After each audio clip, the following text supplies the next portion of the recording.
They are both predicated on these new charges. You just pled Mr. Smith, so I do find that there is a basis to revoke your probation in 07 SC 54720. Sorry, got to get us on YouTube. Ms. Rolak, we should be good to go now.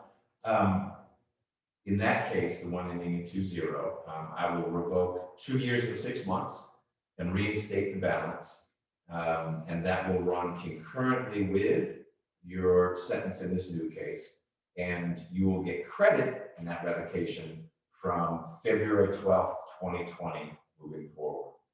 And for your newer old case, 17 SC 149664, I will revoke the balance. That's 1 year and 9 months. And you will get credit from February 12th of 2020. So that will run its course and be closed out while you're in custody. When you get out of custody, you'll be on probation. The 07 case and in this new case, the Palm Drive case.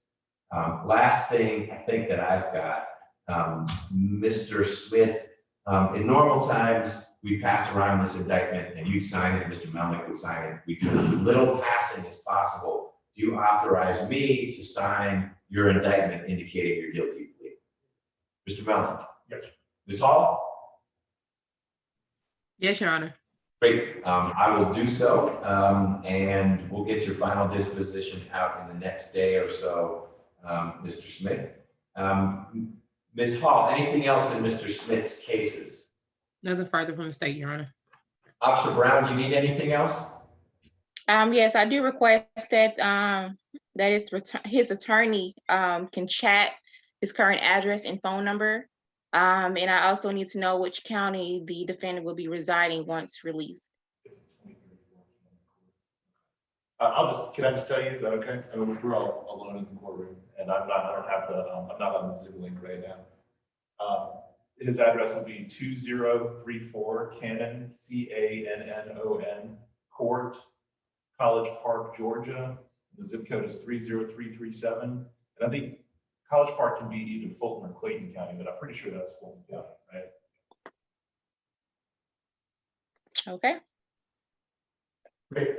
Thank you, Officer Brown. Mr. Melnick, anything else for Mr. Smith? No, other than I had the statute pulled up, 161331, and it appears that the mandatory maximum that you can receive, is 30 years in prison for any of the subsections. That's OCGA 161331, subsection H. H is where they hit it. Okay. Well, we dodged that one. Yeah. And the fine may not be more than $1 million. Dodge that one too. Mr. Smith, you're youngish compared to like my parents or something, but you're not getting younger. I hope when you get out, you are ready to head in a different direction. It's going to take more and more of a toll on your body and soul getting locked up. And so maybe it's time to turn over a different leaf. I say it like it's easy. I know it's not easy. Life is complicated and you have things that pull you in different directions. I hope those 4 ladies pull you in a good, healthy direction when you get out, okay? Good luck. Thank you.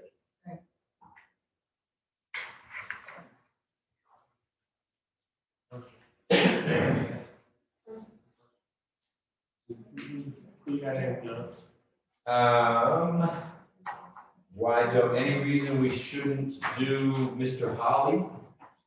Mr. Melnick, ready to transition to Mr. Holly? Yes, sir. Okay. Do you need to talk to Mr. Hodge Very briefly. beforehand? I don't think the long-term credit. Okay. And Mr. Pinion is ready to go forward. It's not a witness-based hearing. I've read his motion and I think it's maybe briefer than the one we did here with the baseball bat. The 07 situation. Mm-hmm.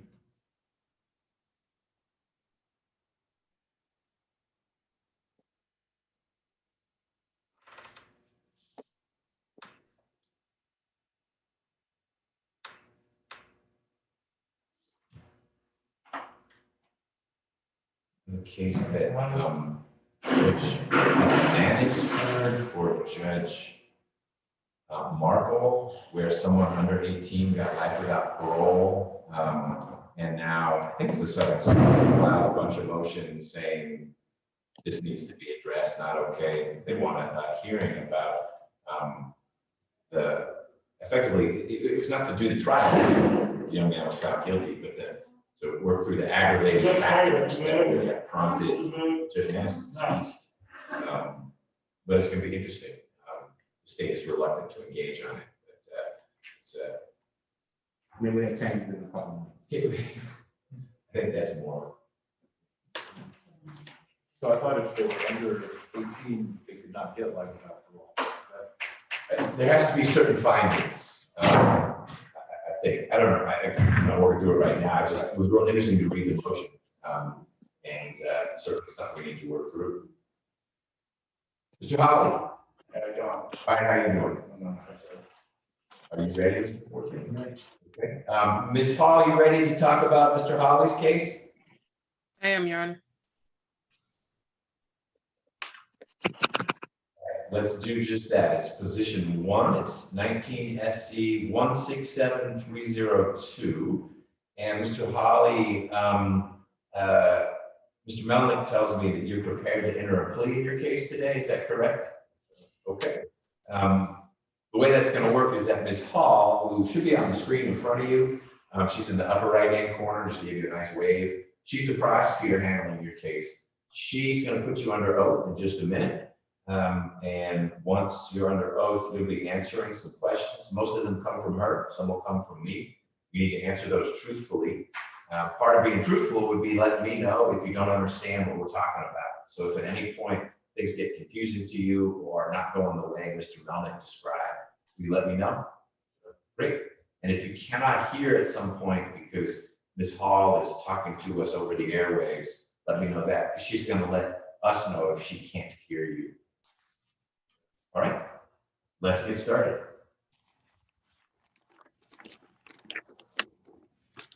Mr. Holly, can you please raise your right hand? Do you swear or affirm the testimony you should give in the matter currently before this court should be the truth, the whole truth, and nothing but the truth?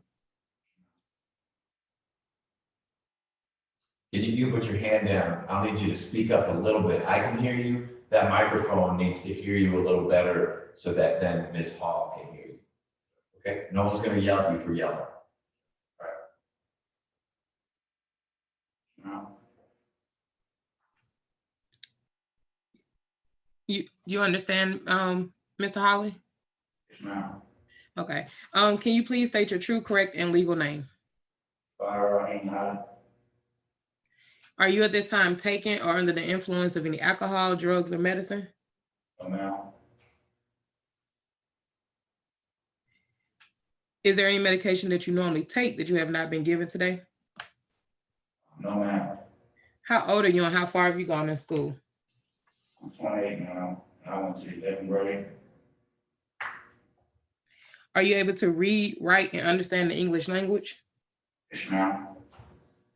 Do you understand that you've been charged with 1 count of aggravated assault with a deadly weapon, 1 count of possession of a firearm during the commission of a felony, 1 count of possession of marijuana with intent to distribute, 1 count of possession of firearm during the commission? I'm sorry, that would have been 2 counts of possession of a firearm during the commission of a felony, 2 counts of criminal damage to property in the 2nd degree, 1 count of reckless conduct, 3 counts of cruelty to children in the 3rd degree, 1 count of possession and use of drug-related objects, and 1 count of possession of a firearm during the commission of a felony.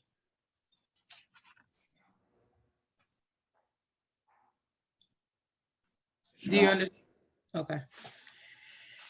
Do you understand that you have the right to plead either guilty or not guilty to those charges? And if you plead not guilty or remain silent, you may receive a jury trial? Yes, ma'am. Have you spoken with your attorney, Mr. Melnick, about all the facts and circumstances known to you regarding the charges in this indictment, including any potential defenses? Yes, ma'am. Do you need more time to discuss this case with your attorney? No, ma'am. Are you satisfied with his services? Yes, ma'am.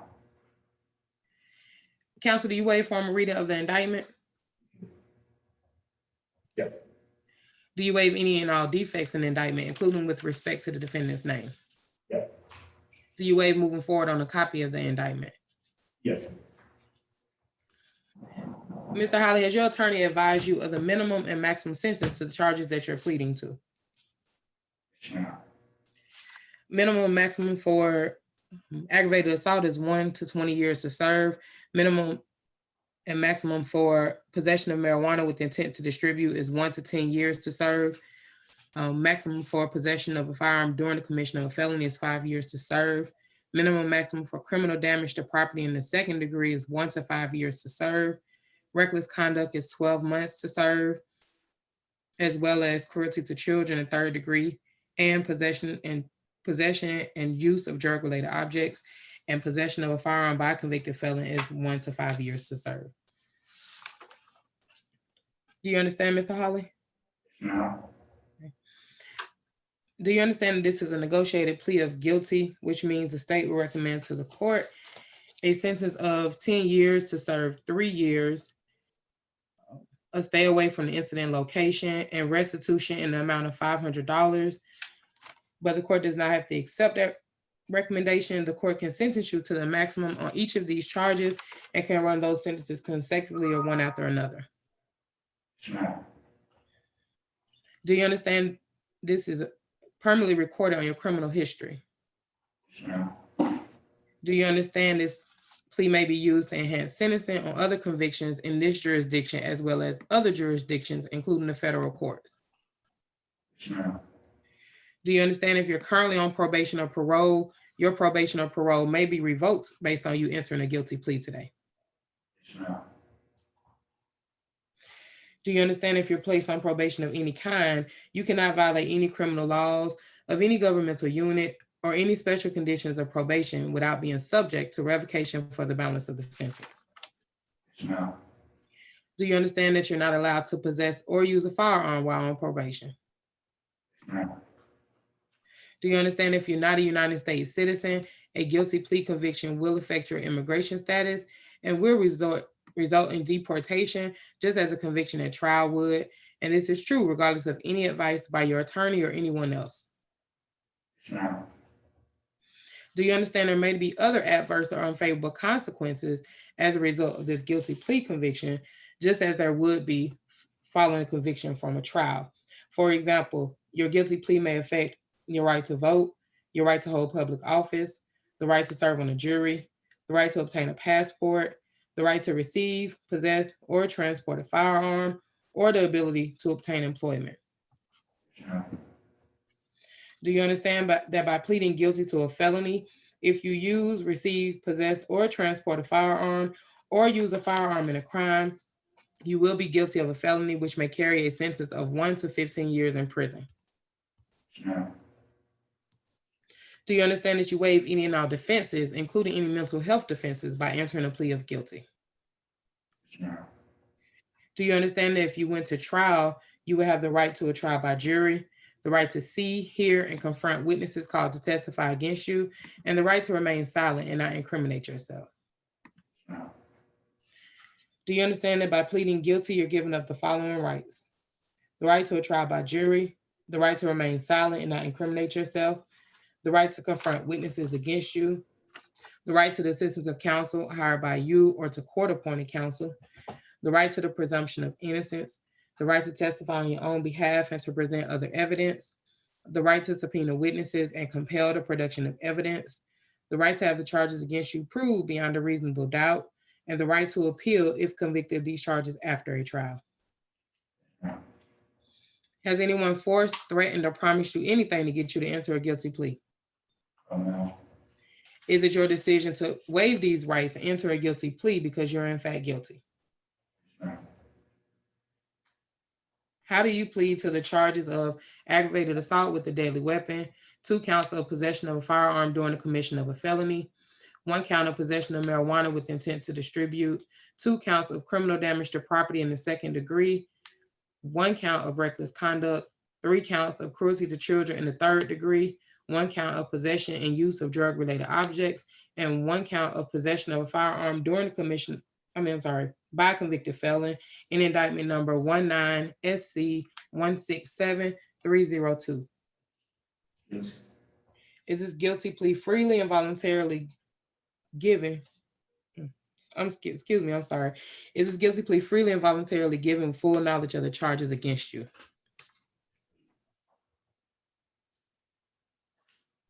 Yes? Is that yes? Do you understand that you only have a limited right to appeal this guilty plea conviction? Do you understand that you only have 12 months from today for a misdemeanor charge and 4 years from today for a felony charge to file a habeas corpus petition challenging the voluntariness of this guilty plea? Thank you. Your Honor, I do apologize in advance, but I'm having some difficulties with Odyssey. I thought it would come up by the time I got through the litany, but it hasn't. No, it's not working on this end either. We just got an email from the IT department saying that it is having intermittent delays, and you and I and Ms. Nelson have all run into them. Okay.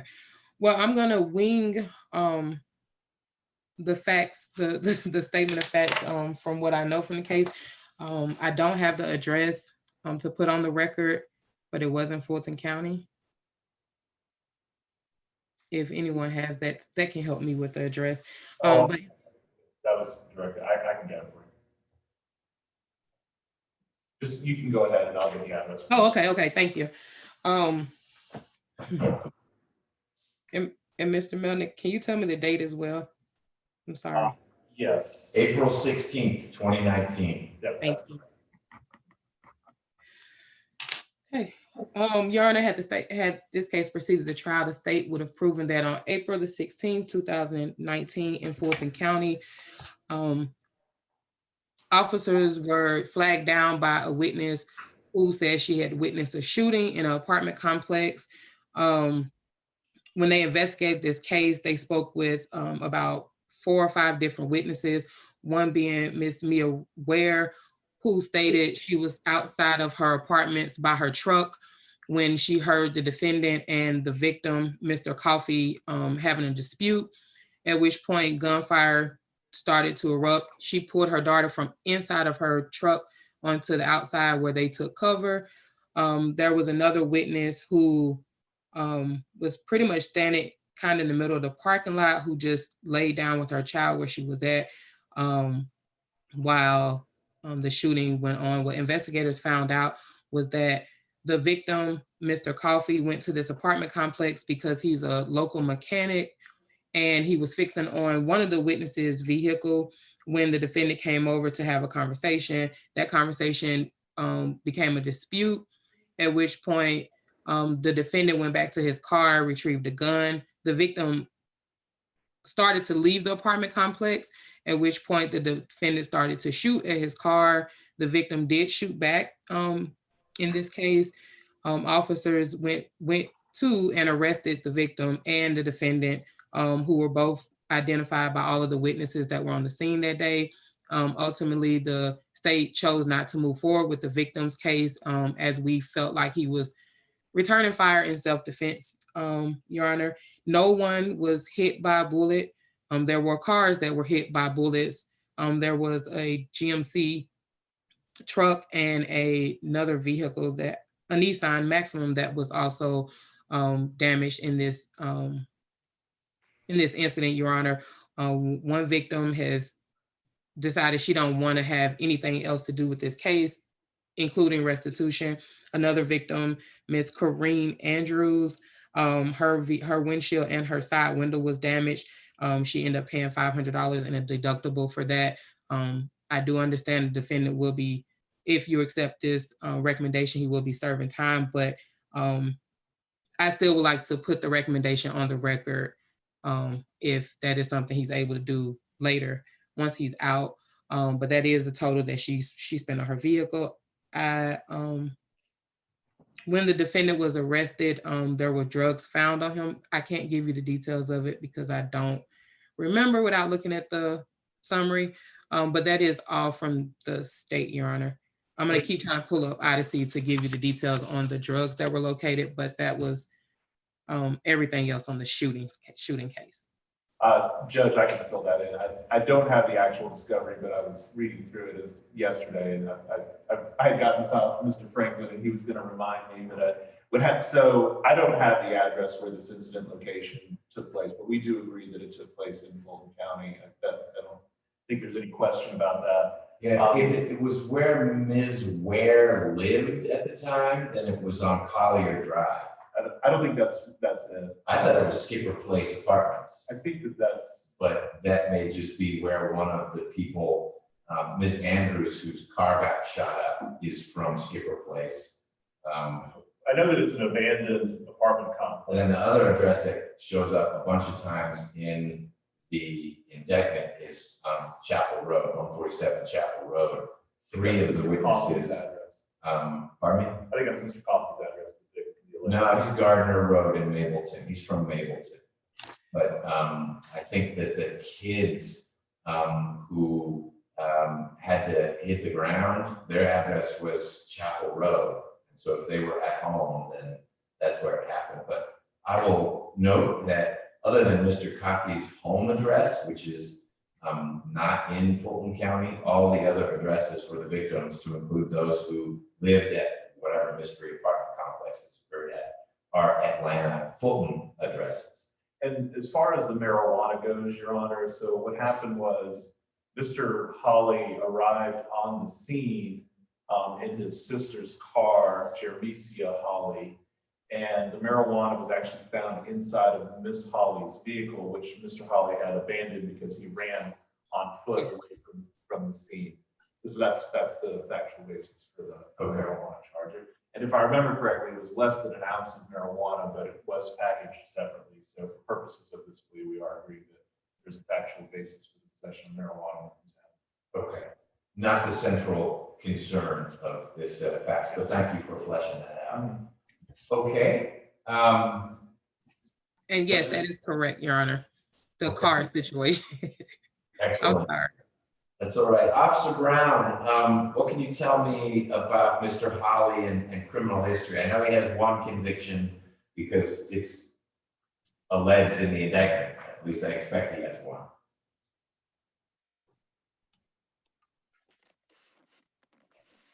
Yes, Your Honor. I'm I sorry. have about 8 cycles. There's a 2009 first offender, Fulton County, possession with intent to distribute. Another Fulton County, 2009 first offender, theft by receiving stolen property. 2011 Cobb County, entering vehicle.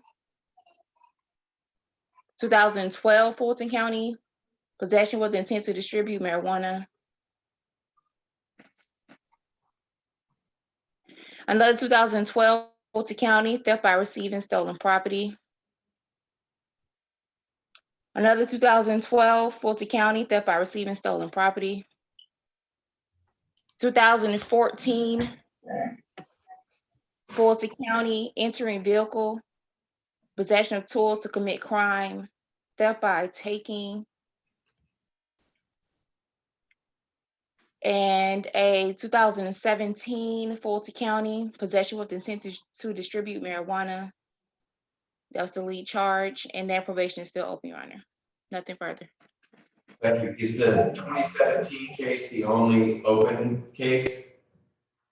And there's a Cobb County, 2011 that's open. The entering auto is still open? Yes, it is, Your Honor. It was several counts on that. It was Okay. about 20 counts of entering auto.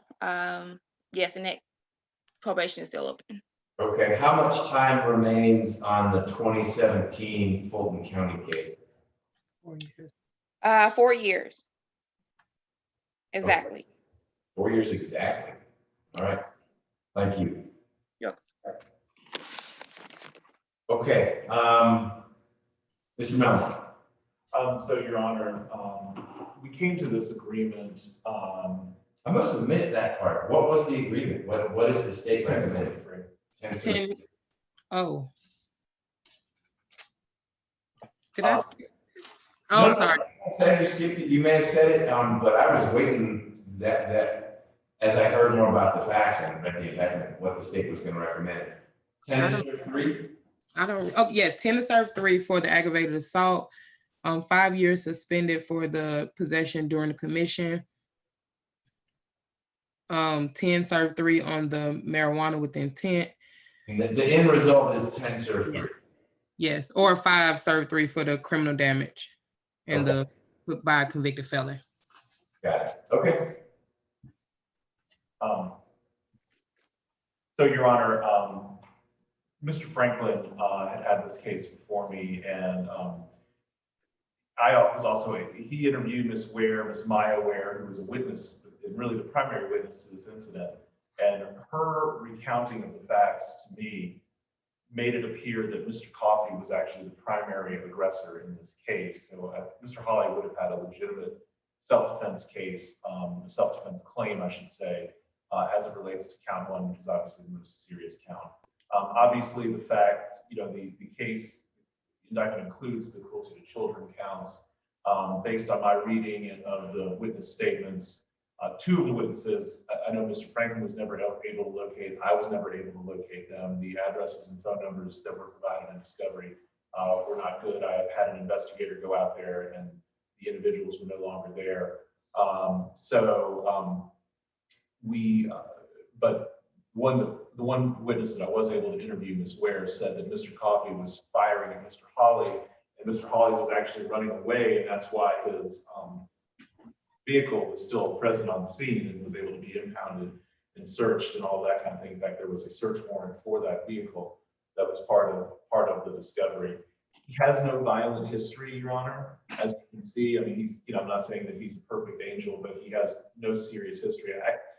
I was not aware that, so I looked up this Cobb County case, and I'm not, the sentence that I'm looking at, Cobb County actually puts all of their documents available online, was a 5 to serve 1 from, now just closed out on me, why that just happened, but let me go back to that real quick. And it was a 2011 case, so I don't know why, and I don't see any subsequent revocations or anything like that that would indicate to me that case is still open.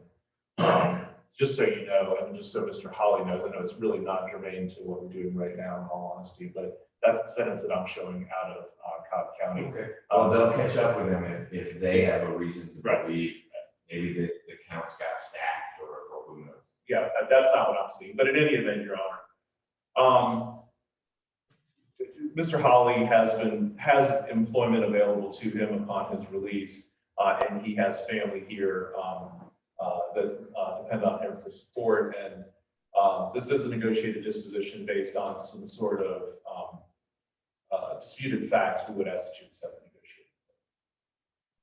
negotiation. Mr. Hawley, were you arrested the day of the shooting? How long ago did you go into custody?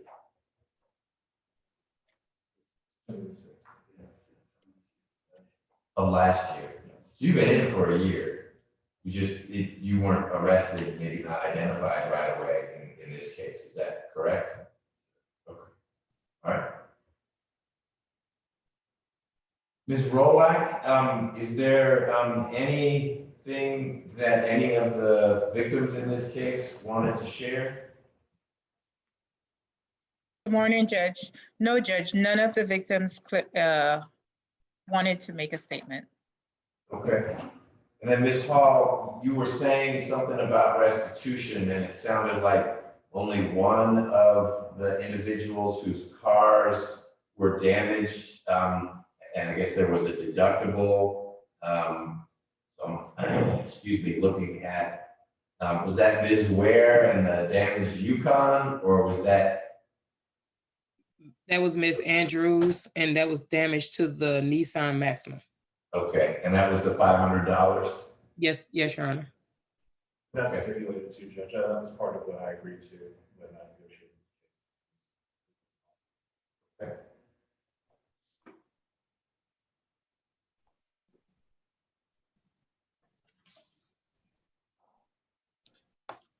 Mr. Holly, have you ever been in any of the accountability courts? Drug court and mental health court. When were you in?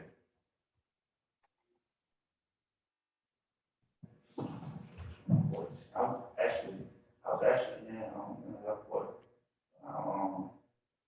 Once you straight up. Actually, Meaning when you got arrested or when this situation occurred? I got arrested. Okay.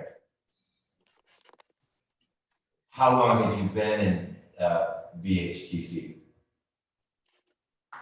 Quite a while. Okay. All right. You were working with the staff at Hope Hall? I was actually, on the way, in Plea, BHTC. Okay.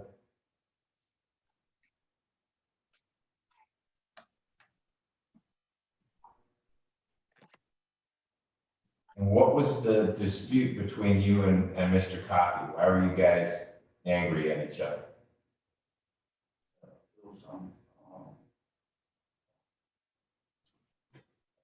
accusation came towards me saying that he had basically, a weapon towards my mom and my younger brother.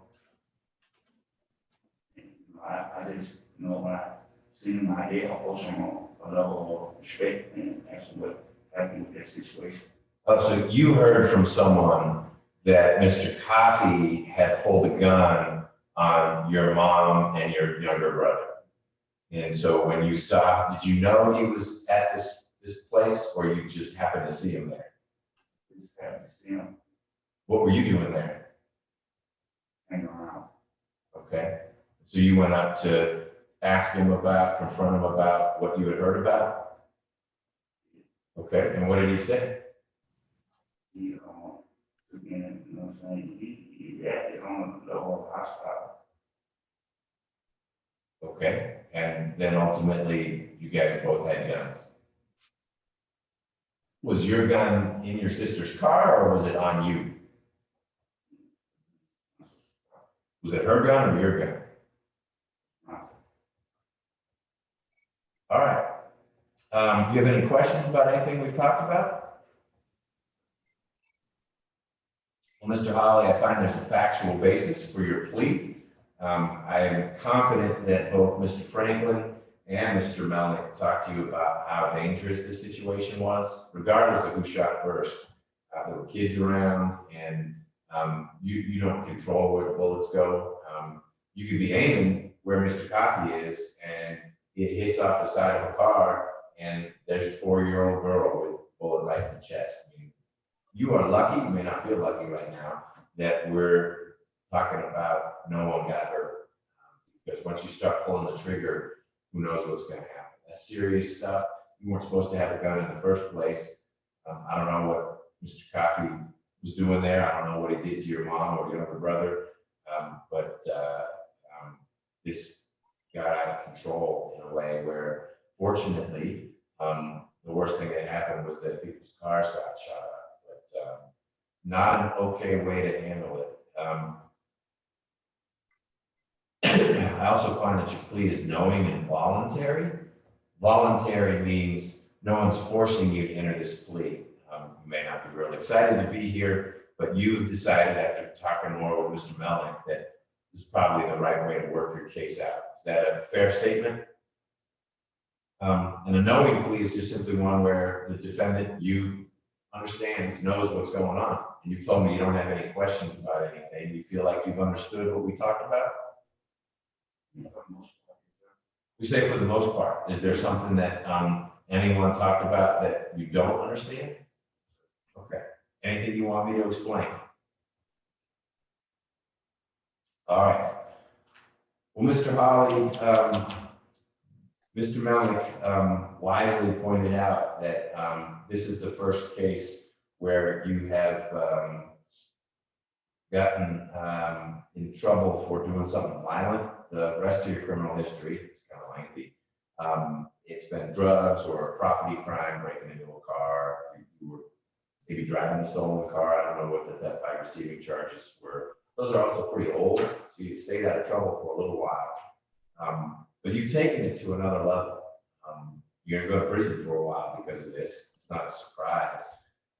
But you're gonna be 30-ish when you get out, and you need to figure something else out, because if you get in trouble again, next time your lawyer is not gonna be able to say, well, hey, this is different. Look, Mr. Holly, he had an addiction, or he had something going on. Now you're someone who's shot at someone, and that's gonna weigh you down in the future if you get back in front of a judge because you got in trouble for something. So I hope you're able to work on things in a different way. When you get out, where would you go live? Yeah, I didn't, you know, like I enjoy. Okay, and I don't mean the address so much as, would you be living with parents or with a significant other, or who would you be living with? Your significant other? Okay, and that's in Fairburn? Okay. Do you have kids? How many kids? I have 3 on my own, and I have 5 children. Wow, so 8 total? Are they all in one house? I have 2, no female. Okay, so 2 of your 3 are not with the stepkids. And who's taking care of them now? Oh. Well, Mr. Holly, I will follow the recommendation. I will sentence you on count 1 to 10 years to serve 3 years with the balance probated. Count 2 has to, well, I'll make this easier. I'm going to sentence you to 5 years to serve 3 years on count 1. Count 2 is 5 years. That will be consecutive to count 1, and that will be probated. Count 3 will be 5 to serve 3, balance probated. That's concurrent with count 1. Count 4 is 5 years. That will also be consecutive to count 1, but concurrent with count 2. That'll be probated. Counts 5 and 6 are both 5 years to serve 3, balance probated, concurrent with count 1. Counts 7, 8, 9, 10, and 11 are all 12 months to serve. Those are concurrent with each other and with count 1. And count 12 is 5 to serve 3, balance probated, also concurrent with count 1. I just said a lot, but what that should add up to, and Ms. Nelson, who you can't see, but who's listening in, will let me know if it's something different. That should be a sentence of 10 years, serve 3 years with a balance on probation. You will get credit from the day you got booked into jail, and Ms. Nelson can look that up. So as long as you've been in jail on these charges, you'll get credit for that. So you've already done some of the 3 years. It will be a special condition of your probation that you pay $500 in restitution to Corin, K-O-R-E-N, Andrews, standard spelling. You won't give any money directly to Ms. Andrews, but you'll pay probation over time as you earn money. It's not all at once. It's pay as you are able. But that's restitution for the damage you did to her car that she had to pay for, that insurance did not cover. I'm also gonna, is getting a GED something you think you can do, or for the reasons that you were in mental health court, is the requirement of a GED a bad plan? I look forward to getting GED. You'd like to get a GED? I don't mind getting GED. Okay. Well, that'll be a requirement of your probation as well. You may get it while you're in prison. You'll have the opportunity to do that. It'd be a great time to take care of it. You're not doing a whole lot else, but it'll be a special condition of your probation that you get your GED as well. Of course, if you get it while you're locked up, take care of that. And finally, you'll need to stay away from Mr. Coffey. It sounds like someone you know. You were able to recognize him, and he somehow knew your mom and your younger brother. So while you're on probation, no contact with Mr. Coffey. Don't call him, don't text him, no social media. If he shows the state that you were reaching out to him, whether it was to say, I'm sorry, man, I made a mistake, or to tell him next time you're gonna hit him. That's a surefire way to have your probation revoked. Does that make sense? I will waive your probation supervision fees for the first 6 months when you get out, so you can get back on your feet, get working, and focus on those things. We do have the 2017 case that's open. That's a Fulton case. I thought as we handled the revocation on that one, Mr. Melnick, I'll need the case number, but I bet Officer Brown has that. Do you waive any due process notice rights that Mr. Holly would have so that we can handle that? I do, Your Honor. Officer Brown, do you have the 17 SC case number? I do. 17 SC 155310. Great. So Mr. Holly, because of this new conviction for the shooting at the apartment complex, do you remember the name of the apartment complex? No, sir. Okay. That's not where you live. No, sir. So because of this new conviction, I'm going to revoke your probation in 17 SC 155310. I'm going to revoke 3 years. You'll get credit for the time you've been in custody, and I will suspend the balance. So when you're done serving your time in prison, that case will be closed out and you'll be on probation for just this new case and maybe your Cobb case. I don't know. That's a little bit of a mystery to me. I don't have any control over Cobb. Just to state for the record that there is an open, where there is a probation hold in Cobb County, there is a warrant that's signed. And there is a petition for this for Fulton County as well. Okay. So, Mr. Holly, you're going to go to Cobb County next before you go to the Department of Corrections because of your probation in this, whatever your charges were in Cobb County. They've got a hold, they want to see you, and you'll work through whatever's going on in Cobb before you go off to the Department of Corrections. Okay? Judge, he was booked in on September 6th, 2019. All right, so you will get credit from September 6th of 2019 for the 3 years that you're serving. So you've already done a year and 3 weeks, a little bit more than that. Ms. Hall, anything else in Mr. Holly's case? Nothing further from the state, Your Honor. I may not have said this, Mr. Holly. I'm sentencing you pursuant to the Probation Options Management Act.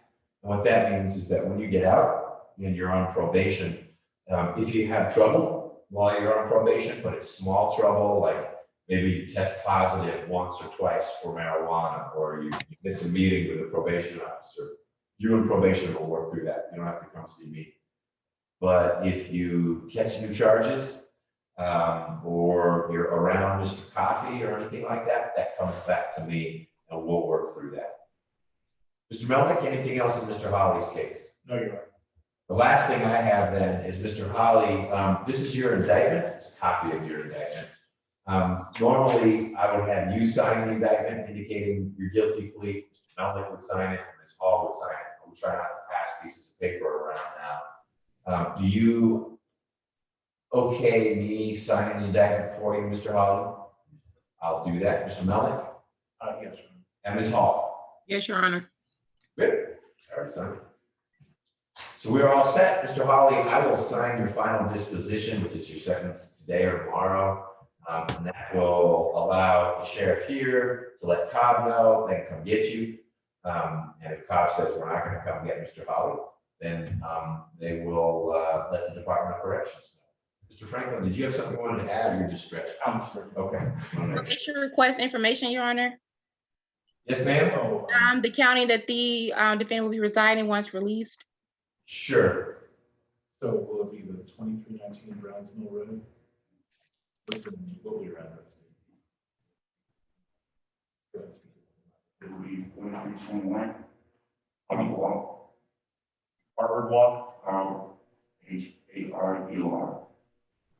Harbor Walk. And where's that? Fairburn. Okay. Is that a house or an apartment? Apartment. 4321 Harbor Walk in Fairburn, Georgia, which is Fulton County. Okay, and I just wanted to just know that the defendant should report to the Fulton County Probation Office. The information will be emailed to the jail for all the defendants for today, Your Honor. Okay, thank you.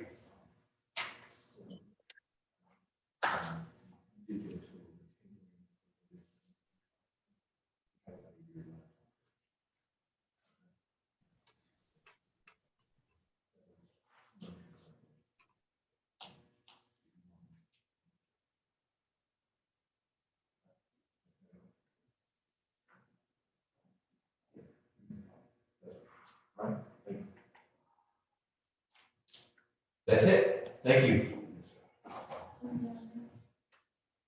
Yeah.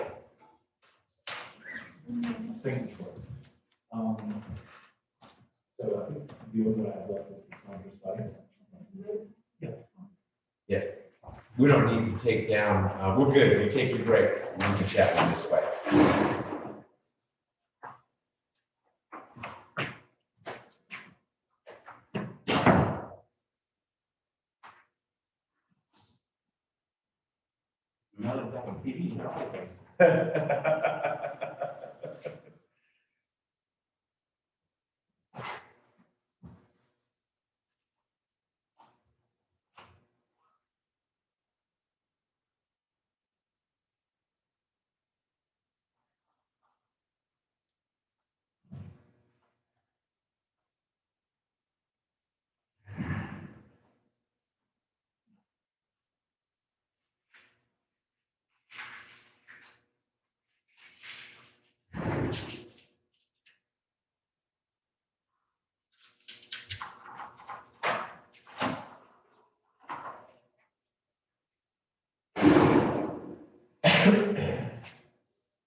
All you've got is Mr. Hodge, is that right, Mr. Franklin?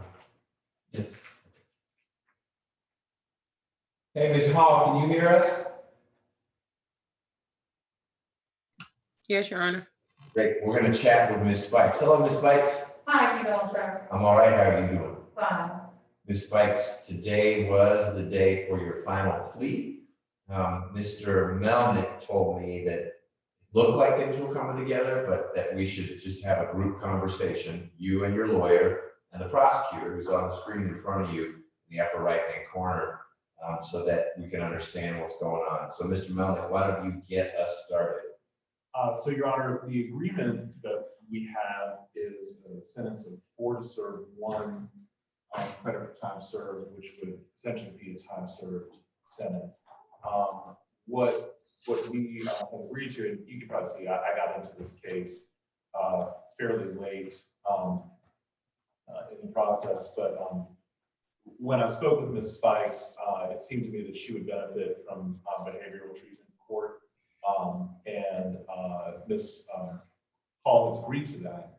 The problem is that she hasn't been interviewed or anything like that. Ms. Spikes does have stable living, a place where she can go stay with her mother, who had retained me to represent her. And she's the one who suggested to me that she go into mental health court. She has been in similar treatment courts before, and she has benefited from her involvement in those treatment courts. What I was going to ask, I don't know if this would, Ms. Hall and I haven't discussed this, but I would ask her to go ahead and impose the sentence today, and give her 4 to serve 1 credit for time served and released on time served, and that she, while the process of being admitted to mental health court is taking place, that she be required to report to the day report center until she is admitted into mental health court. And Your Honor, you can see that while the charges are serious, I don't know if the actual outcome was all that serious. I never saw any medical records, and I don't know if the individual that was involved with this incident with Miss Spikes was actually severely injured. So Ms. Hall, that since we didn't really get a chance, we had talked about this on Sunday. That was kind of my thought about how we could effectuate it, since we talked about the fact that she hasn't actually been interviewed or anything along those lines for behavioral treatment court. And since we're all sort of operating at a distance from one another, I just wanted to state my thoughts and suggestions and see what you thought about that. So Odyssey is working at this moment. I was able to pull up Ms. Spikes' file, which means I can, in theory, we'll see, fingers crossed. Nope, I'm not authorized to view documents in Odyssey. I love that. Okay, well, I can at least see the docket. I was going to try to read the indictment, but that's apparently confidential. It's like Ms. Spikes may have been taken into custody in mid-December. Is that about right? Okay. I don't see a referral to BHTC. My thought would be, and I do want to hear from Ms. Hall, that we complete that. That's something that we all need to sign. It can be signed electronically as need be, and see if I know that BHTC, that the accountability courts in general, they do have some capacity to connect with folks in custody.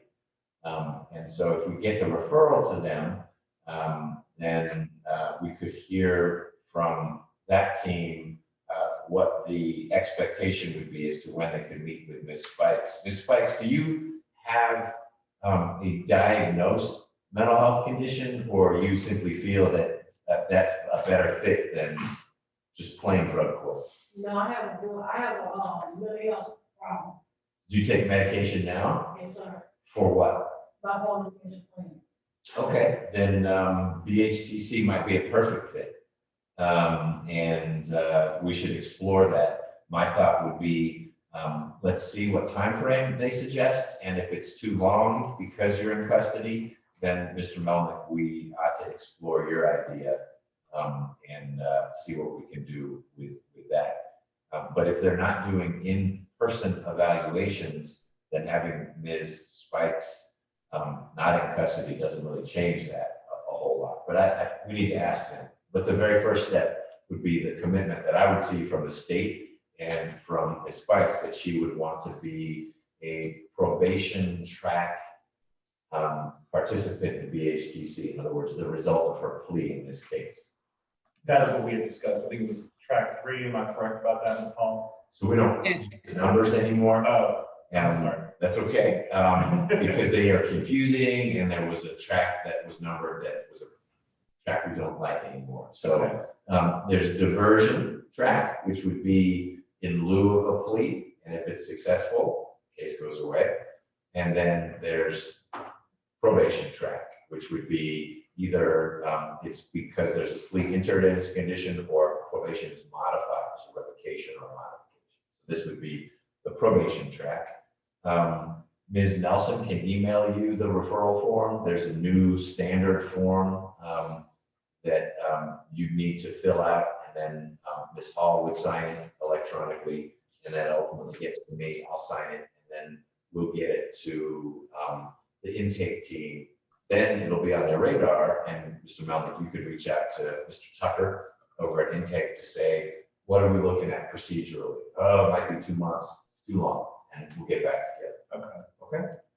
So I know Ms. Spike's question is going to be for me. Can she get out of jail today? I'll answer that. No, not today, Ms. Spikes. We want to figure out from BHTC what I would prefer, but I'm not demanding it. I gotta be flexible on this. I would prefer that you get released to BHTC. You'll be able to live in the stable housing. That's with your mom. Where is that? What part of Metro Atlanta? Well, my mom stayed in Jacksonville. I have house that I have for myself, that I'm on Virgin Loop. Okay. Then incarcerated. Okay. So And your spot is where? it's off Bouldercrest. Okay. So you've got a place in Atlanta. Yeah. Your mom's in Douglasville, which would make it a little tricky. although a lot of BHTC is virtual now anyway, so you just need to have a connection. Okay, But what I'd like to try to do, if it can happen soon, is to have you accepted into BHTC before we take the plea, so we know for sure it's gonna happen. It's conceivable because of the nature of the charges here that BHTC would say no. I don't think so, but I don't know for sure. And I want to give them that opportunity. And if you've already pled and been released, that makes alternative dispositions more complicated. But I appreciate that you are interested in getting treatment. It'll help you, it'll help the folks who are around you and care about you. So let's get that referral form done, see what Mr. Tucker says, and then just via email initially, we can figure out what the next step is going to be. Okay? I'll do that. okay. Okay. All right. All right, Ms. Spikes, it's good seeing you. We will, maybe next time we don't make you show up here, we do it virtually. We can take pleas that way, but it was important that we all be in the same room to talk about it, okay? Thank you. All right, thank you. So, Mr. Melnick, I will look to get the signed referral form from you or Ms. Hall once you sign it, and you'll sign it on behalf of Ms. Spikes, and then Ms. Hall will sign it. Okay. All right. Last thing we need to do, Mr. Pinion, you still there? I am, Your Honor. You're very patient. We need to talk briefly about Ms. Marable, who posted her $300,000 bond.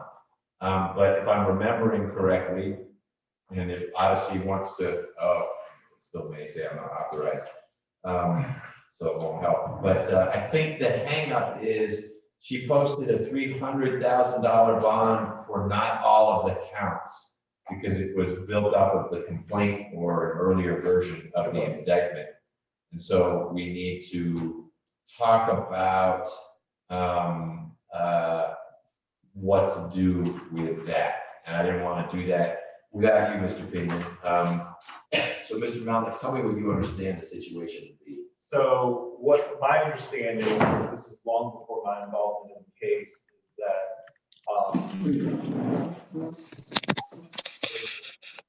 2 counts of aggravated assault and one count of possession of a firearm during the commission, and 1 count of theft by taking. 90 days, no bond. After that, and an additional count of murder was added, not because an additional person was deceased, but still only one deceased, because state added criminal damage to property in the first degree as an underlying offense for an additional felony murder count. And then they added a charge of possession of a firearm by a convicted felon. The initial bond order, Your Honor, is a little bit vague in that it just sets a set amount of $300,000. I've got it in front of me now. It's like Ms. Nelson had a crystal ball and expected that Odyssey would be acting up. And so my calendar had these PDFs attached. So it's a flat $300,000 figure for all, it looks like 5 counts of the complaint. Right. 2 murder counts aggravated. It's what you said.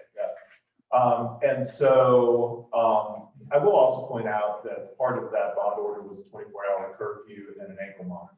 You can go all the way down to the second page. Yep. Special person. All good things. Right. So, Your Honor, I don't know how you would like to handle that administratively or procedurally. I am asking that her bond amount remain the same. Obviously, there's no additional allegations. The aspect of criminal damage to property to Mr. Miles' vehicle was known to the investigating officers and to the state at the time that Ms. Marable was arrested. And the fact that she was a convicted felon from a 2006 case from Louisiana was also known to the state as well. So, Your Honor, I would just, I can put together another bond order, just granting her or putting the bond amounts to each individual count of the indictment, so that it adds up to $300,000, and then keeping all other aspects of the bond order the same. And I would ask you to do Mr. Pinion, were you able to hear what Mr. Melick was saying? Yes, So here's my thought. Judge Krause in February of last year did set this $300,000 bond back when this was a CP case. It was a complaint with some pretty stiff conditions if the bond were posted. What has changed since then is that Ms. Marable was indicted. No new, more serious allegations were brought. It is, in fact, now felony murder counts, not malice murder counts. And then there was some patching up of, well, we had a little more information, convicted felon, those kinds of things. But I think the gravamen of the case hasn't changed, and a Superior Court judge set that bond amount. I recently reaffirmed that bond amount. We had a bond hearing, and having heard Mr. Pinion's concerns on behalf of the state and the victim's family, agreed that the bond amount should not be lowered. Since that time, and it wasn't all that long ago, Ms. Marable was able to post the bond. And my thought, Mr. Pinion, is that that amount ought to be allocated across the actual counts of indictment, rather than now there needs to be a new bond hearing to work through the fact that technically there is no bond for possession of a firearm by convicted felon, things like that. What are your thoughts, Mr. Pinion? well, pretty much the same as yours, Your Honor. I looked at the original bond, and when Odyssey was up, and I did see it, what defense counsel has stated, that it was not broken down, appeared to be 300,000 total. The victim's family, we have contacted, and they wish to, See it on your screen now. yes, they asked me to express their, their thoughts that a bond shouldn't be given on the additional charges. But I understand that it is true that no real additional information has been gathered. She's actually charged with the possession of firearm by convicted felon through the party to a crime. So there isn't any real additional evidence that did not come out at the probable cause hearing. So I understand the rationale that you just went through, and I can't in good faith argue against it. Okay, well, I very much appreciate the perspective of the family, and you related before as well, that this is Mr. Smith's family. It's a complicated situation, and there's good reason to suggest that folks ought to stay put while we work through these charges. Ms. Rolak, you just appeared. Is there something you want to add? Good morning, Judge. Yes, they did have a short statement, if you would allow me to read it. Okay. Good morning, everyone. On behalf of the family of Bartholomew Smith Jr., we are requesting that you do not grant Tarika Marable any reduced bonds or any other relief for what she has done. Bartholomew wasn't granted any mercy or relief when she engaged in this murder. We are still trying to cope with this loss and feel that she deserves no relief. She should have thought about her children before she murdered Bartholomew. He was murdered and he didn't get the opportunity to have any children. Thank you. Thank you, Ms. Rolak, and I appreciate hearing from the family again on this. So here's where we are procedurally. A colleague of mine, having heard, not necessarily from Mr. Pinion, but another spokesperson for the DA's office in February of last year, having heard how serious this is and that it involved the loss of life, set a bond, an extremely high bond, a $300,000 bond, essentially for the facts of this case. Just they hadn't been formally charged yet. Those facts were further analyzed by the district attorney's office that resulted in the indictment that we are familiar with, that has the 3 felony murder counts, et cetera, but all of which deal with the loss of Mr. Smith's life. And I think now we're talking more technicalities. I have in the past declined to reallocate the dollar amount if what had changed from the time of the complaint to the indictment was that the state learned that there was yet more criminal conduct, or there was something even more alarming. Not that there's anything unalarming about a murder, but if the state had learned there was a second victim or something like that. But that's not this case. And so I feel that we are bound by Judge Krause's finding that a $300,000 bond with the very, very stringent conditions was appropriate for Ms. Marable. I appreciate there are flight concerns. I'm recalling from the last time we talked about this, that Ms. Marable has had legal troubles in a number of states other than Georgia. And hopefully the state brought that to Judge Krause's attention. But she deemed a bond of that magnitude to be appropriate. And magnitude is the right term. It's about 10 times larger than your typical bond that we see. But more importantly, it has the curfew, the ankle monitor, et cetera. And so what I will do is have Ms. Nelson prepare a bond modification order that will allocate the $300,000 across the 8 counts that are in the indictment, but that keeps all the conditions that Judge Krause set. I think they're appropriate in this case. The stay away, the curfew, ankle monitor, no contact, et cetera. And then I will sign that, and that will be where we are with Ms. Marable. Anything you want to add? No, Your Honor. Mr. Melnick? Okay, all right. Thank you very much.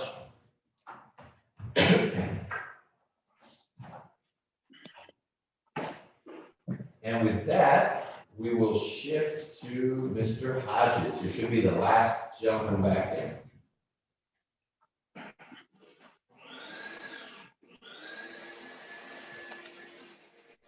Your Honor, Yes? that concludes my business. May I be excused? Yes, Ms. Hall. Thank you for joining Thanks, us. Ms. Hall. Thank you. You're welcome. Take care. Good to see you.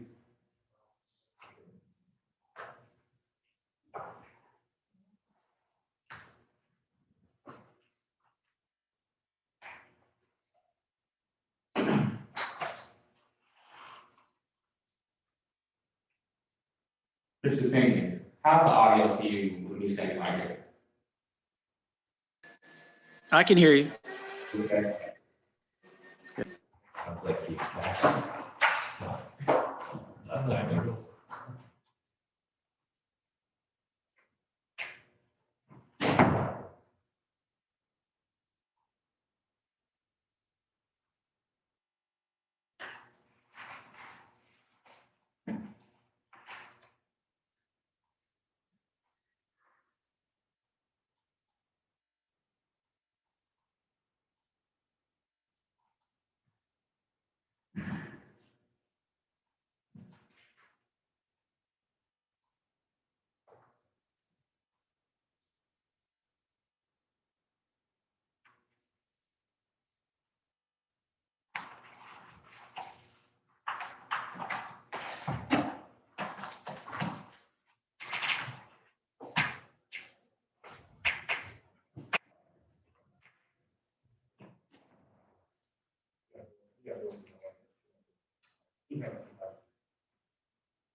Franklin, you ready, or you want a little more time? We're working on. Okay. This is 19 SC 166924, State versus Jerry Hodges. Hello, Mr. Hodges. How you doing? All right, how are you doing? Good. Mr. Hodges, we're going to talk today about a motion that the state has filed to introduce what's called other acts evidence or similar transaction evidence at your trial. You are charged with murder, and if your case ends up going to trial, the state wants to be able to talk to the jury about an armed robbery case you had. It pled down to lesser charges. A burglary case you had, and that's it, those two cases. And what we're going to do today is hear from the two lawyers, Mr. Pinion, who is in the upper right-hand corner of your screen. You see the gentleman with the glasses? He's the prosecutor, and he's going to tell me why I ought to let the jury hear about those other cases. And Mr. Franklin, on your behalf, is going to tell me why those don't have anything to do with this case, and the jury should not hear about the armed robbery case and the burglary case. I've read the motion, and I've looked a little bit at the indictment in this case just to refresh my recollection, because I noticed that the allegation is that you shot someone in 2007. That's a long time ago. So I was just trying to recreate what all has been going on. And both of these incidents that the state would want to talk to the jury about actually happened after the allegations in the case you've got here, the shooting of Mr. Barry Buchanan. But I'm going to let Mr. Pinion get started. Your lawyer will have a chance to make his argument, and then I won't rule from the bench. I actually have to enter a written order. But I think this is one of the last things we need to do before this case is ready for trial. I didn't see any motions in the docket from the defense that we needed to work through. Is that correct? We have not filed any motions as of this time. The last time we had a discussion about the case, it was a Zoom thing. We were very much not coming to court. I had expressed that there were some issues with the photo lineups that I received being dark. I had asked the man to try to get better copies for me. Additionally, so about the compass in pages 82 through 94 of the story packet that I received. And the first two pages are the admonitions from two different witnesses, but there's just 11 photos. One of them, the photo of my client with his name signed on it, which I don't believe that would have been what was shown. So I asked for what was actually shown.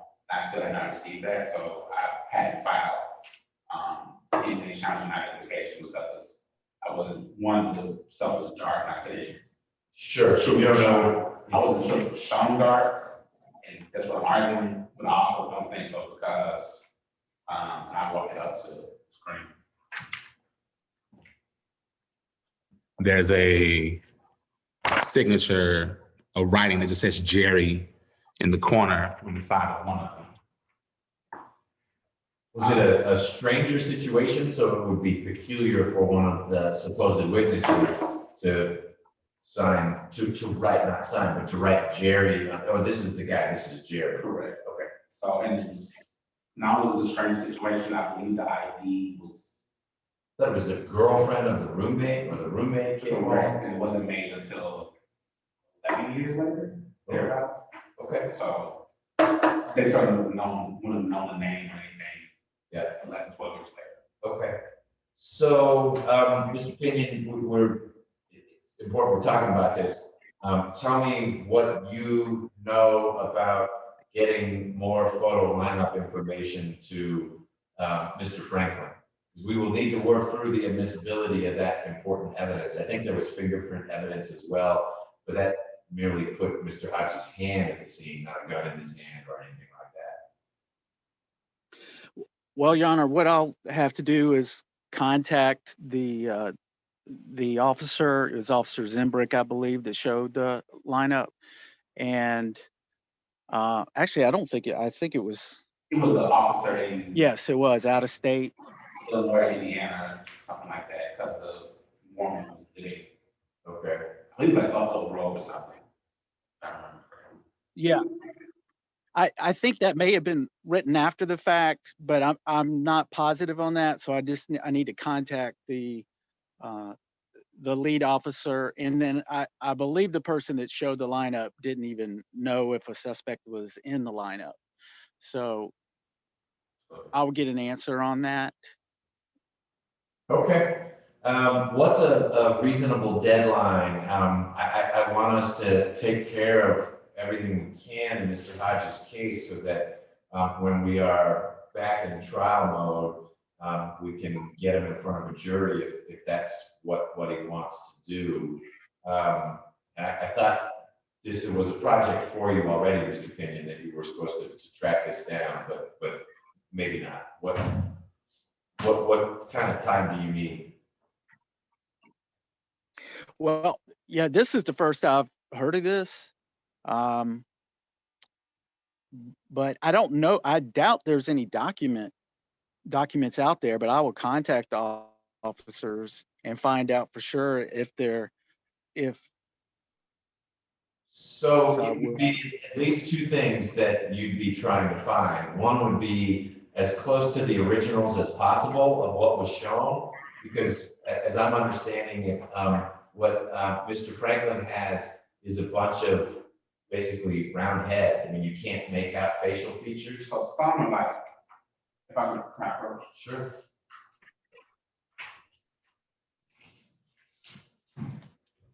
So some are, have some facial features that can be seen, others are really dark, and you can't see. And more, also going towards that, if you look at the admonition where the girlfriend actually says, I picked person number 3. Well, I have 11 photos. I have 2 12 packs, I should have 12. And his photo is the first one, so it would not be the number 3 position. So I don't know which ones go to what. Okay.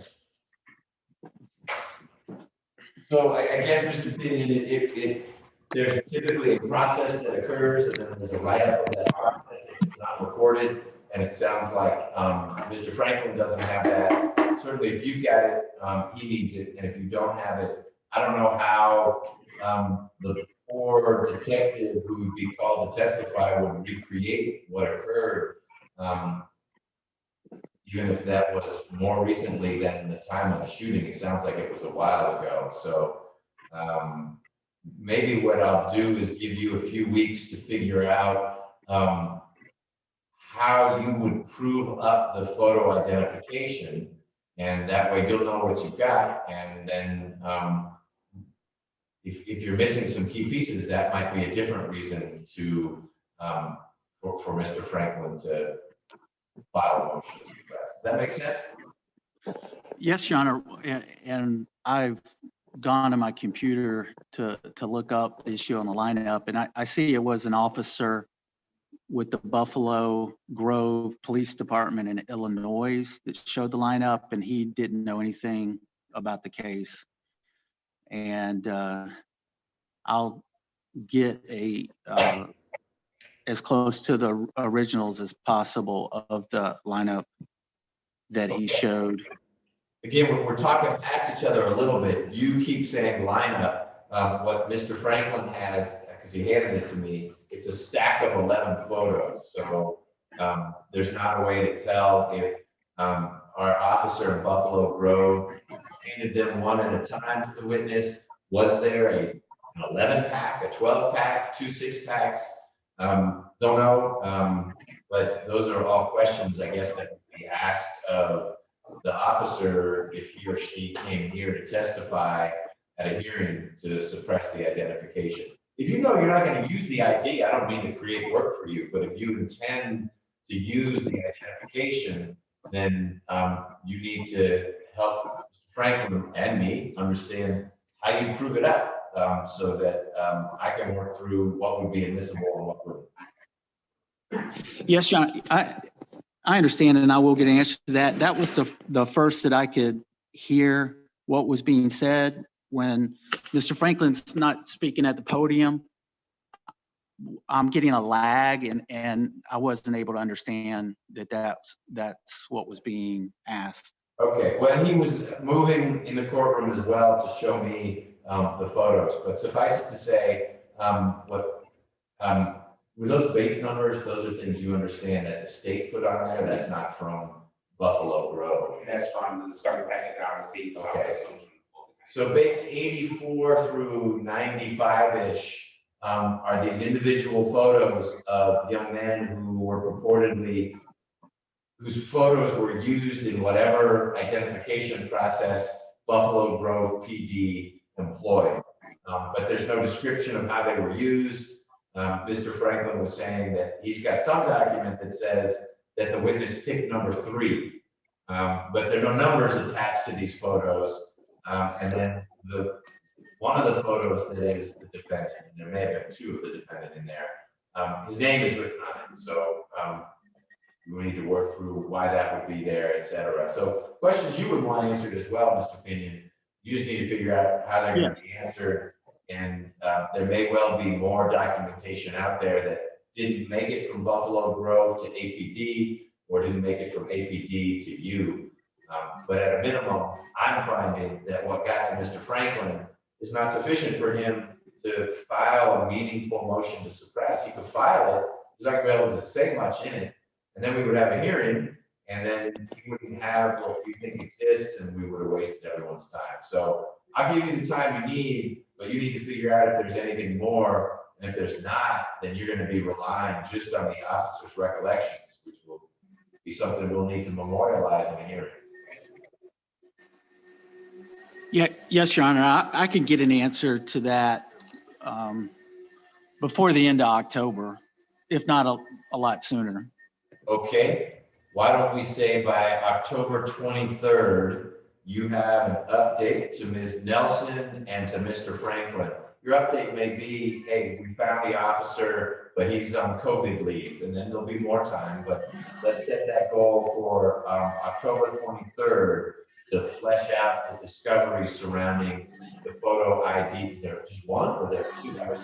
Just the second one where the person, the witness, was not able to select anyone. Okay, so you might be interested in that, but that's nothing that you need to Right. suppress. I can tell there's a second photo of Mr. Hodgson there and say he was in his other lineup, but he wasn't selected, which of course would be. Yeah, okay. So by October 20th, was that also in Buffalo Grove or that was local? That was somebody in Alabama. The witness, I think this would have been the roommate of Mr. Barry Buchanan. He has since moved to Alabama at that point in time. So the officers had drove to Alabama. So APD did that one because it was drivable. They farmed out the Buffalo Grove.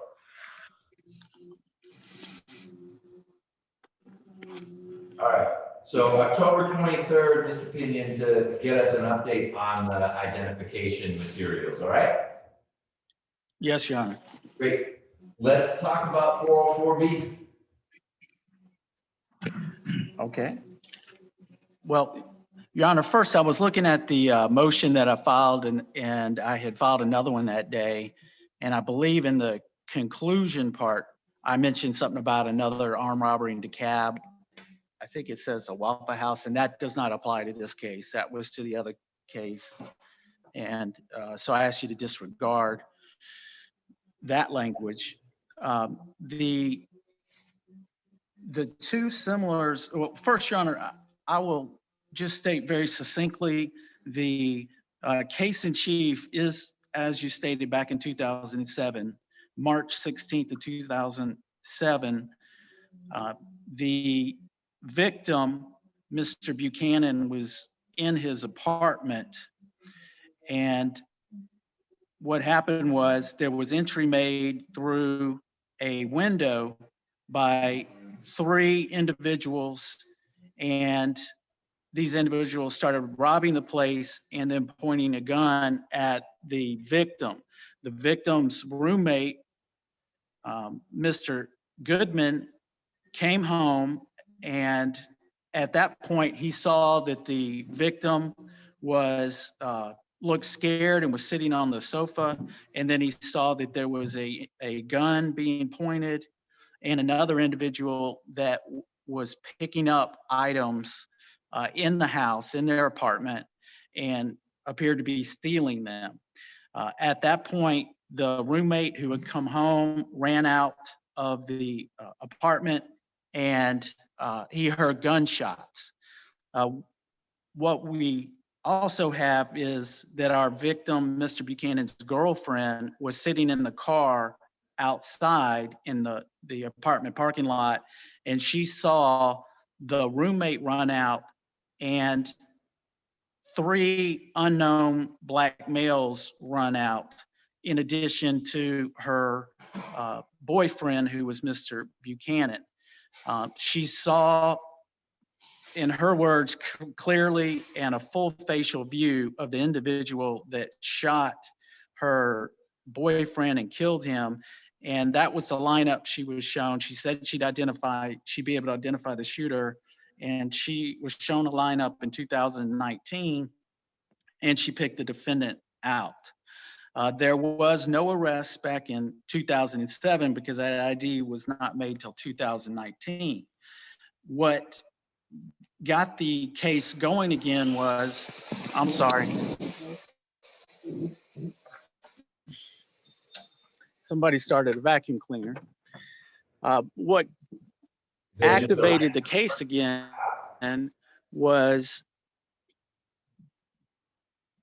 the fingerprint. There was a fingerprint that was found in 2007. At the time in 2007, the defendant was a juvenile and was not in the APHIS system. The victim's apartment had a screen to a window that had been taken off that was there before the burglary, and the roommate who came in, the victim's roommate, says the door was locked when he came into the apartment. So entry was made through that window. Fingerprints were taken from the screen that was removed and the window opened up. And there was one fingerprint found, and that fingerprint at a later date was matched up to the defendant. Again, in 2007, the defendant was a juvenile and he was not in APHIS. The case was reassigned to an officer in 2019, and that detective ran the fingerprint through APHIS again to see if the fingerprint came back, and it did. It came back to the defendant, and that's what led up to the lineup being shown. So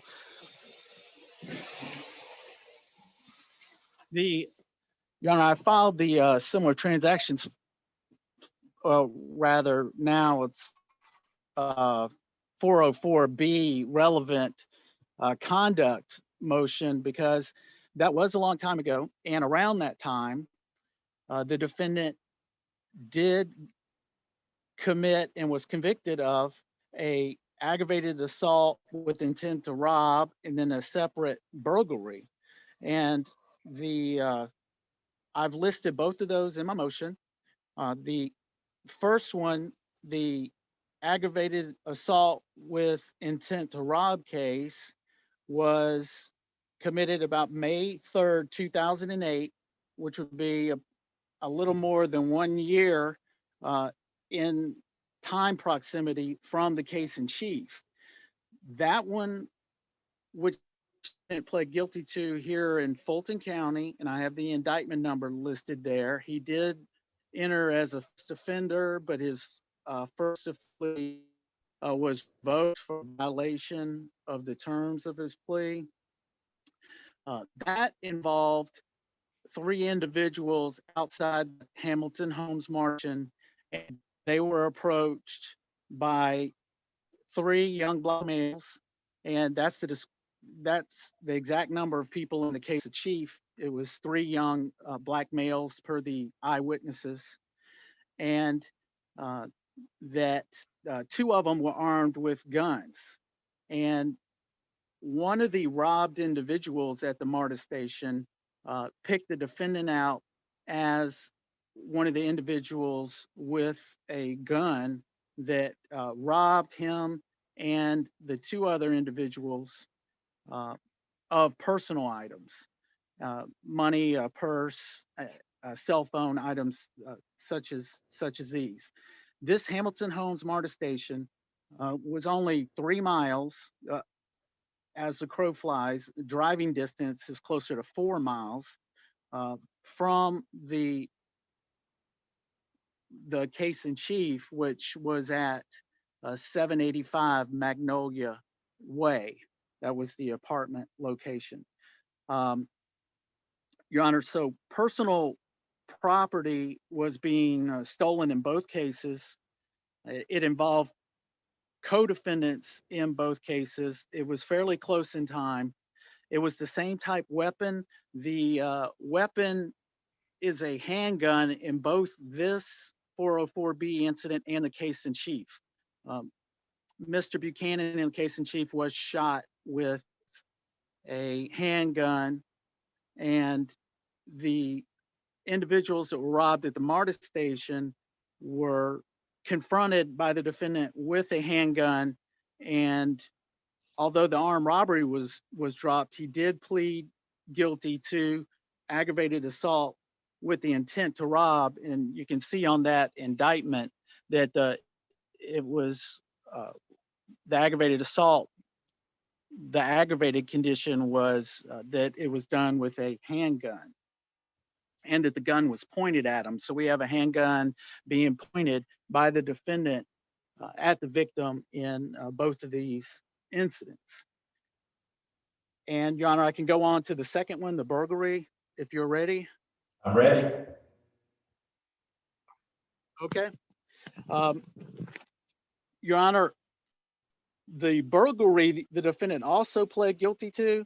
This was again in Fulton County.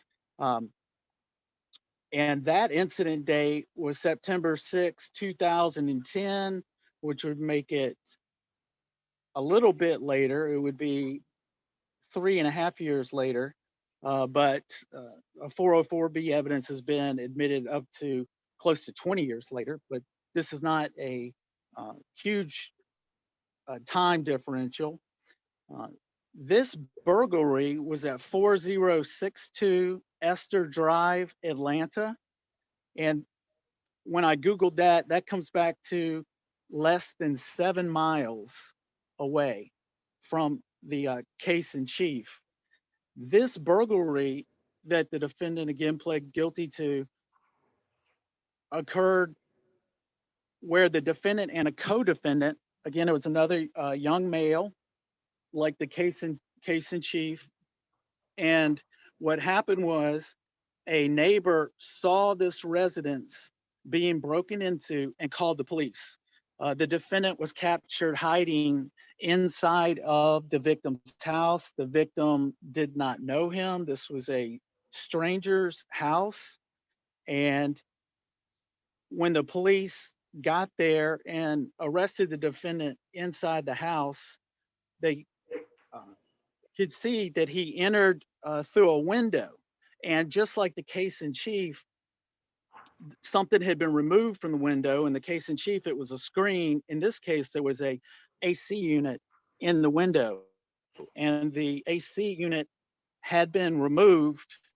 And then the defendant and a co-defendant entered the house and commits to burglarize the place with intent to steal from the residents.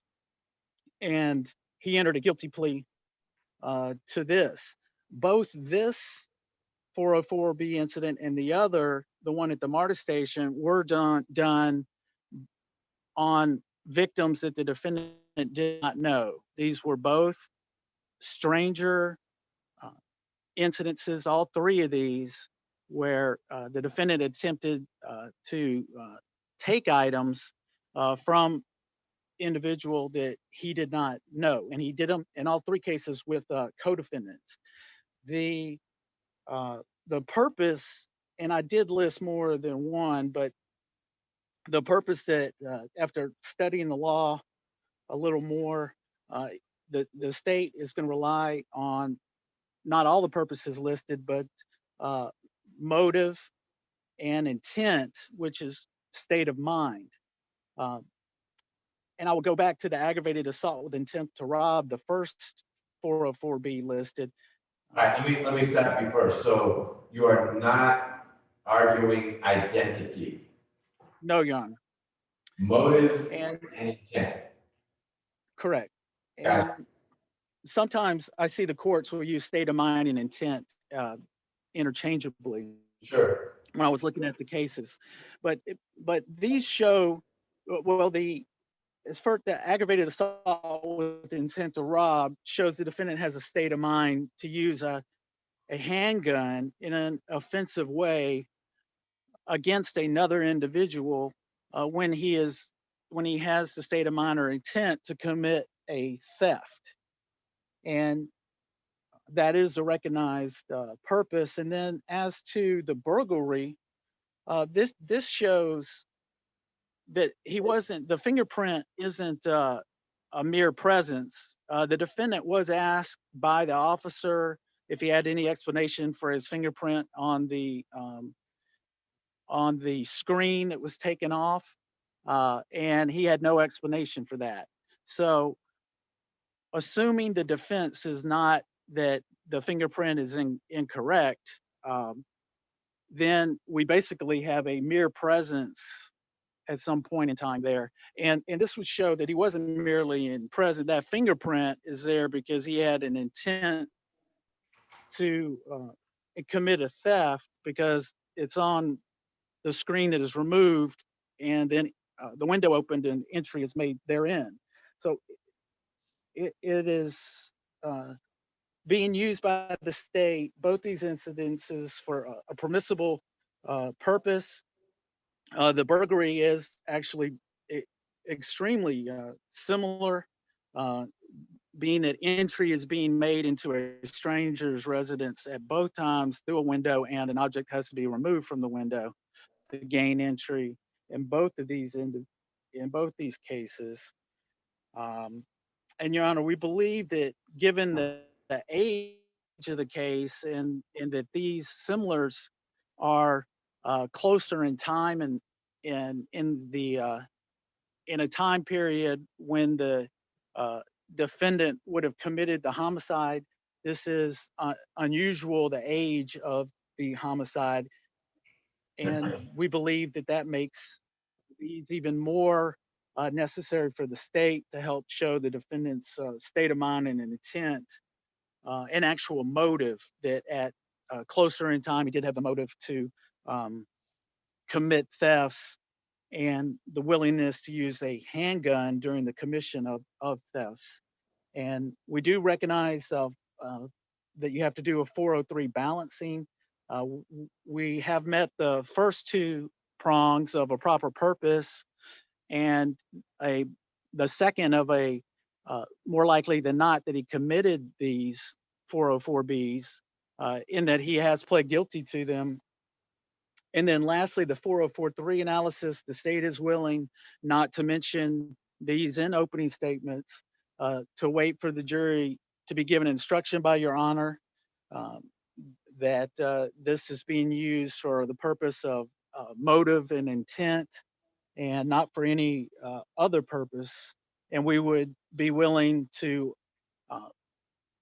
prove the 404B with no more than one witness and the guilty plea, because I have noticed that the court frowns upon you turning it into a mini trial and to minimize the number of witnesses to it as possible. And we believe we can do that in these two incidences.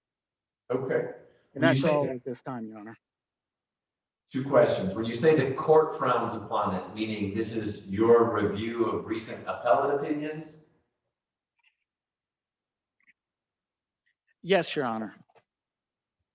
You mentioned as the other proper purpose, motive. You didn't talk a lot about motive. Anything more you want to add as to why you think you don't have to prove motive in a murder case? Why you think letting the other acts evidence in would support motive.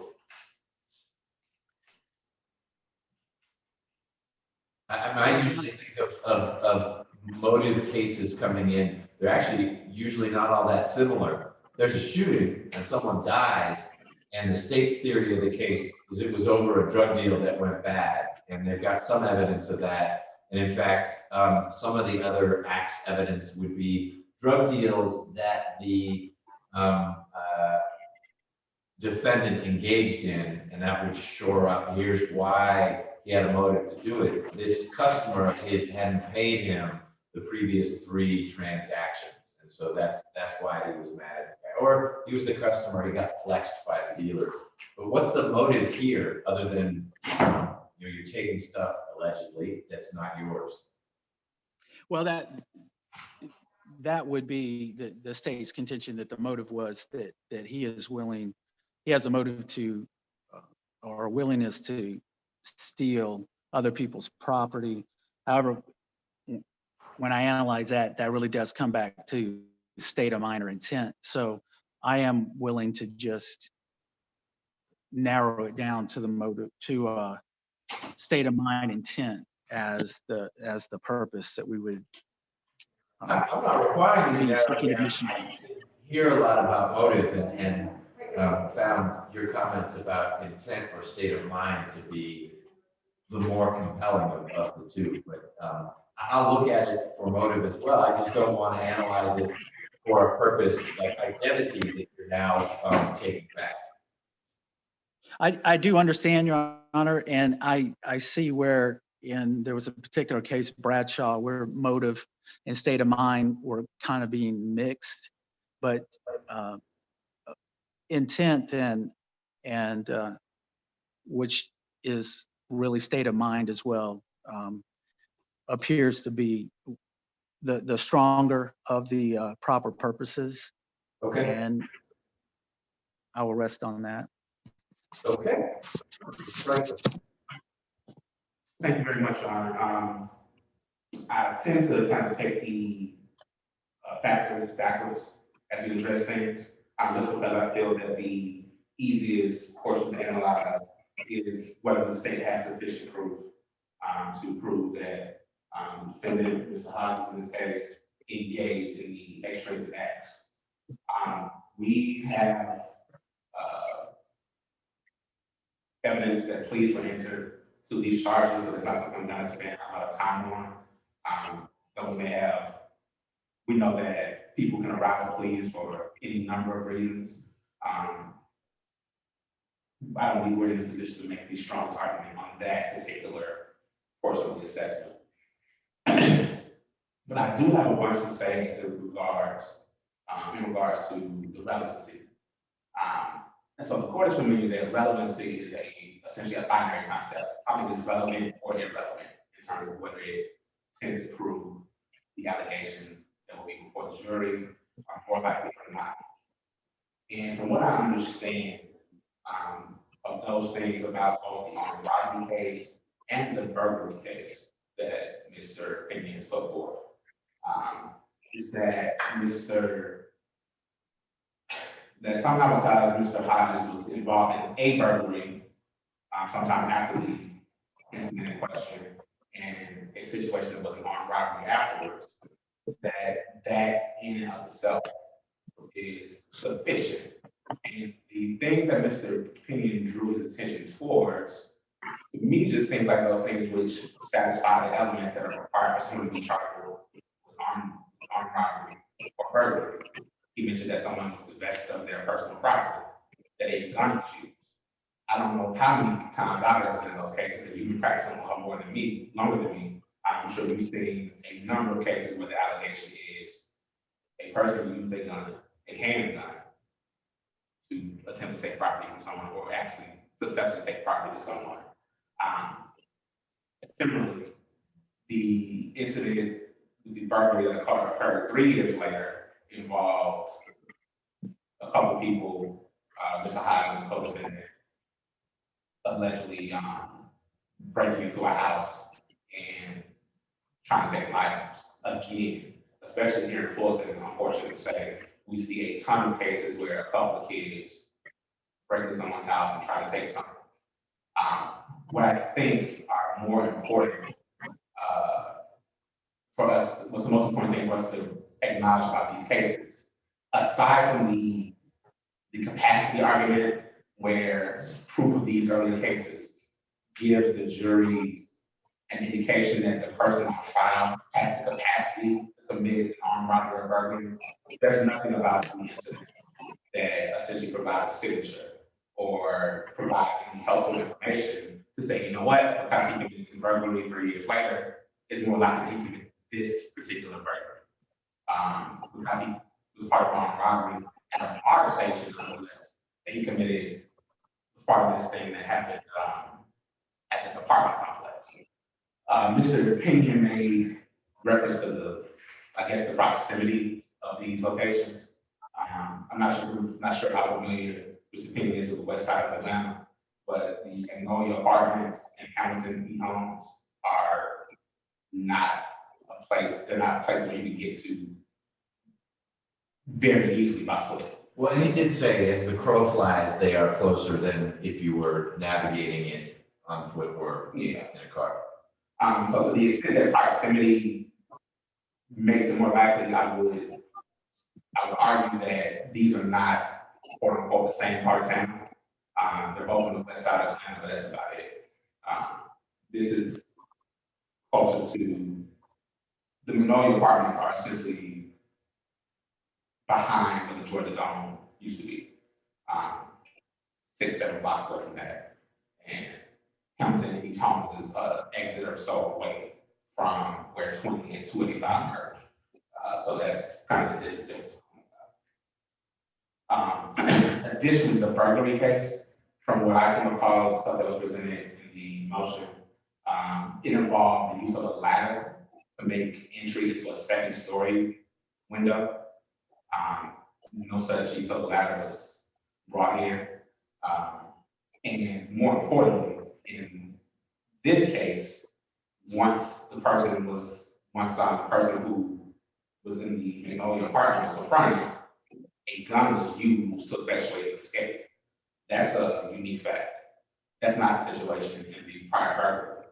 From what I can tell, they were found inside of hiding in some furniture or around some furniture inside their apartment. So even the way that the burglaries went down are different. The burglary in this case is, as written, kind of sounds like an actual home invasion. Someone was home, someone was being held. The other one, nobody was there until they walked in and said, oh, you know, this person's place is being burglarized. The neighbors saw someone coming.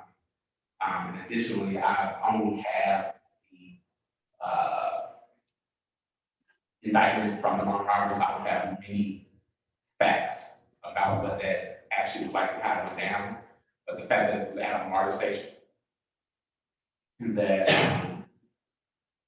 this other event is at an apartment complex, there's nothing about one that tends to prove the other.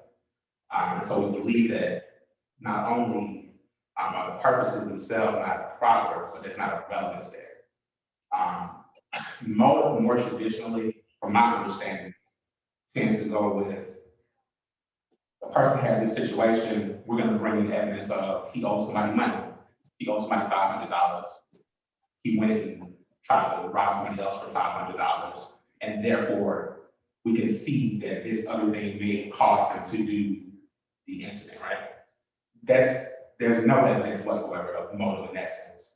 To the extent that we're talking about motive and intent as an example, I would draw the court's attention to Banks v. State, 216 Georgia Appellate 326. The defendant was charged with attempted armed robbery. He and an accomplice held a knife to a man's throat and demanded his money. On a prior occasion, the defendant and another perpetrator grabbed a woman in a parking lot, stole her purse, drove her around the trunk of the car. And in that case, the Court of Appeals held that the similar transaction was erroneously admitted because there was no additional relevance apart from character/propensity. The similarity of such mundane facts as the defendant acted in concert with another, which is what the argument that opinion is made on both occasions that he had co-defendants in both cases. The similarity of mundane facts as the defendant acted in concert with another and used intimidation to rob both victims is not nearly sufficient to serve as the defendant's personal signature. And the similar facts are very common and do not distinguish the defendant from most other robbers or prove a motive for the crime. In my mind, I feel this is a very straightforward assessment. The only thing we gained in this case is giving the jury some tinted shades within which to view Mr. Hodges' proximity in trial. You know, you put red tints on and it makes him look red. You put evidence on that doesn't speak to the facts of the case, and it just tend to make Mr. Hodges look like a bad guy for something that he did allegedly 12 years ago. But it's closer in time to the allegations in this case. They are old, but they are, because of the unique setting we're in, they're actually chronologically proximate to the allegations in this case. More so, yes, sir. The final thing I would add, because Mr. Opinion did add kind of an argument to this effect, that because they weren't able to develop a suspect until 2019, that somehow makes this prosecutorial need for it more necessary. It's not newly discovered evidence. It's evidence they didn't look at for many years after they initially did an investigation. And so it's kind of to cripple yourself and then try to be benefited from it certainly is not. I'm still some language from an old case of civil law when I was in law school. It's not consistent with traditional notions of fair play and substantial justice. International shoot. International. Never thought I could use that in a criminal case. Yeah. That's it. All right, Mr. Pinion, anything you want to add in closing as the movement? Just briefly, as to the proper standard, that more likely than not, we do have a guilty plea in both, but we have in the ag assault with intent to rob, we have the ID by one of the victims. And in the other case, he was actually caught in the act.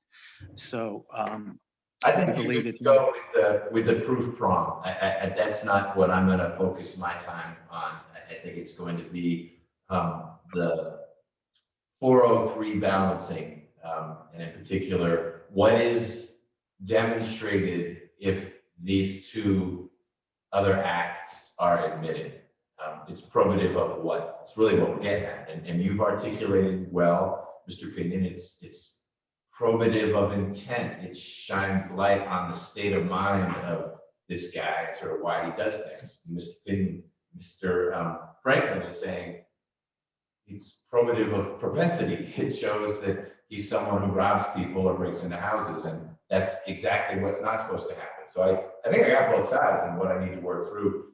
But I will let you all know now, you've met the proof burden. I think you would be able to demonstrate by a preponderance of the evidence, Mr. Pinion, that Mr. Hodges engaged in the burglary, was caught inside the house, and was a participant in the Hamilton E. Holmes armed robbery. And he caught a break. He was allowed to plead as a first offender ag assault with intent to rob. So you're okay there. This is different. The last time you and Mr. Franklin and I had a discussion, Mr. Franklin raised an interesting, potentially compelling concern on the proof side that would require, I think, an out of the jury presence presentation from the alleged victim in that other matter, so that we could learn how connected were the two things. But I don't think the state would need to go through that in this case. Anything else? No, Your Honor. Okay. I will take this under advisement, get an order out. You have until the 23rd of October, which is a Friday, a few Fridays from now, Mr. Pinion, to give Ms. Nelson and Mr. Franklin an update as to reconstructing how the two photo identification processes occurred. One in Alabama, conducted by APD officers, and then the one in Buffalo Grove, Illinois. All right. Thank you, Your Honor. Mr. Franklin, anything else on behalf of Mr. Hodges? Not the time. Okay, Mr. Hodges, good seeing you. Thank you, everyone. Thank you, Your Honor.